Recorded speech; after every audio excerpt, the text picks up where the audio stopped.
What's going on, guys? Coach Brian from Big Ben Strength, and today we're going to be talking about weightlifting complexes, how to use them, when you should and when you shouldn't. Stay tuned.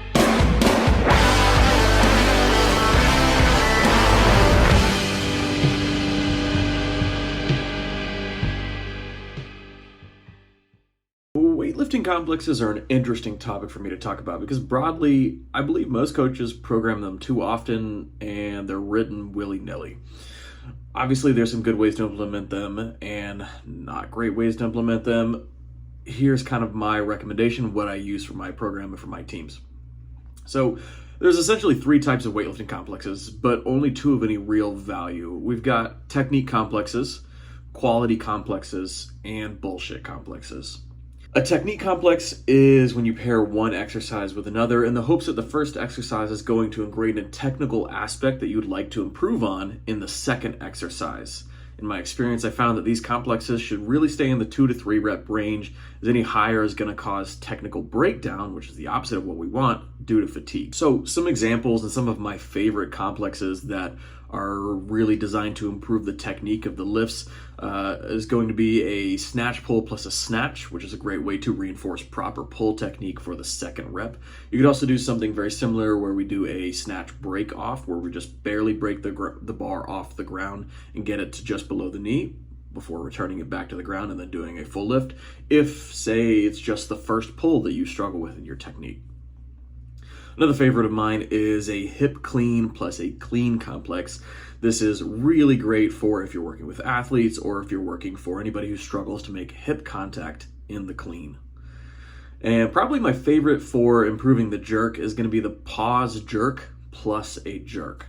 So this is really effective for anybody who messes up their technique in the dip and drive. If you end up dipping forward, it's going to show you because you're going to have a really hard time pausing there. If you end up driving forward, it's a great way to improve that by reinforcing a vertical dip and drive in the pause jerk and then doing the next rep not paused and practicing what you just did. It's also really great for if you struggle with timing in the jerk, especially if you struggle with that timing of when to transition from the dip to the drive. So this is a really great complex. There are a ton of technical complexes. It's really just going to get down to how creative are you to put your own ones together. And there's plenty of them that I didn't list here, but get creative. A quality complex is similar to a technical complex, but it's designed to improve a specific quality in the lifts that you would like to improve.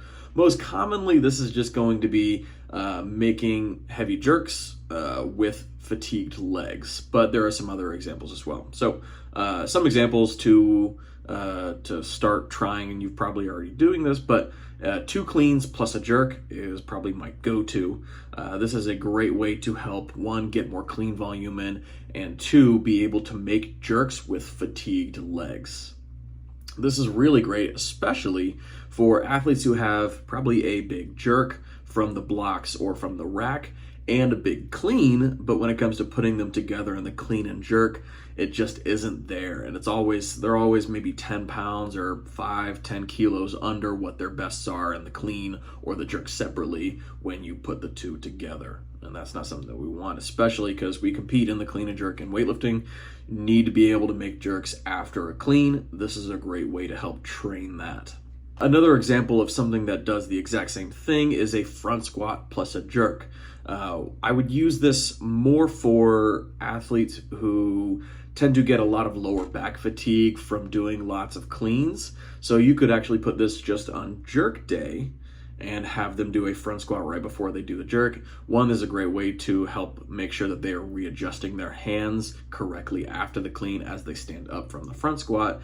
But 2 is just a good way to get a little bit of leg fatigue without specifically overdoing it on the lower back, if this is probably someone who has either long legs or a long torso and tends to get a really fatigued lower back from doing too many cleans. And then finally, we've got power snatch plus an overhead squat. This is my favorite for beginners, especially those who struggle with stability in the shoulders and who maybe just aren't used to doing overhead squats, but they have the mobility to do it. This is going to allow the lifter, one, to focus on a quality pull in the power snatch, and then once they have secured the bar overhead, having them either stand up and perform a tempo overhead squat as low as they can, or for a slightly more advanced version of this, stopping wherever they receive the bar and then slowly riding the squat all the way down, all the while trying to keep their shoulders as stable as possible throughout the movement.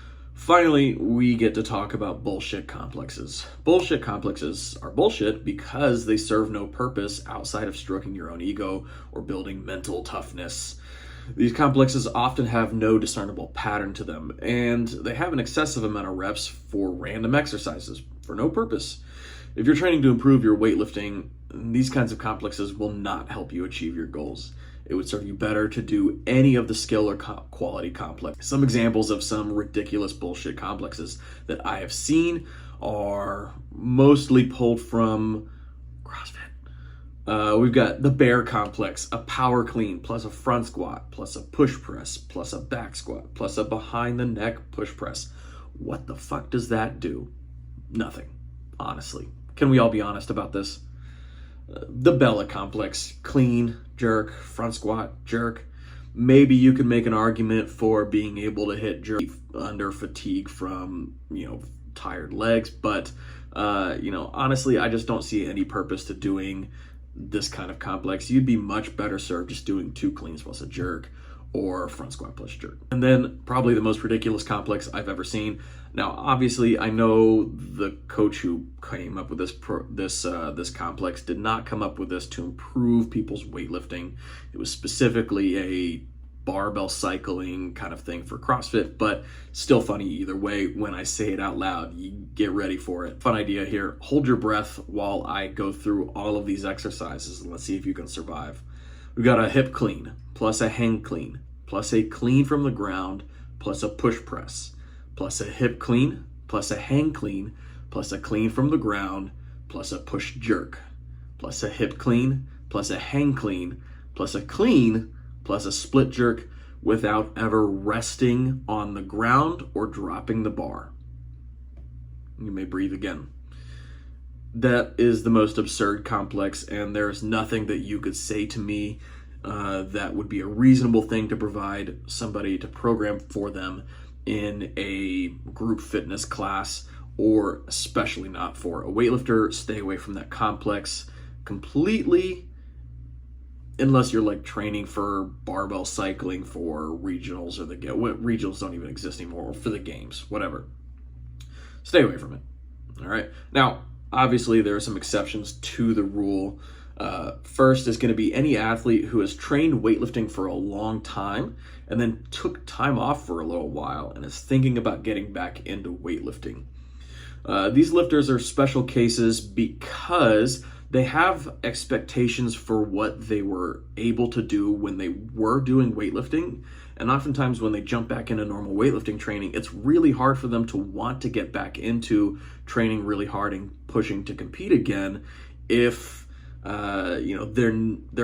they can see how far off they were from where they were, right? These complexes are a great way to kind of get good training in, or any amount of training in, without them being able to set expectations based on what they previously did, which can allow the athlete to remain interested and can even spark their interest to get back into competing. Another exception to this is going to be extremely advanced athletes, especially advanced athletes who are so advanced that they regularly burn themselves out. Bullshit complexes can be a way for athletes to discover some weaknesses that they did not know that they had, as well as provide a challenge devoid of performance expectations.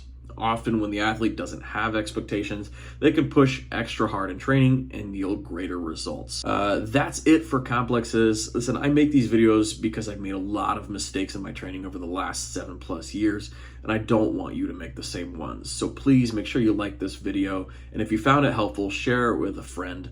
I'll catch you guys on the next one.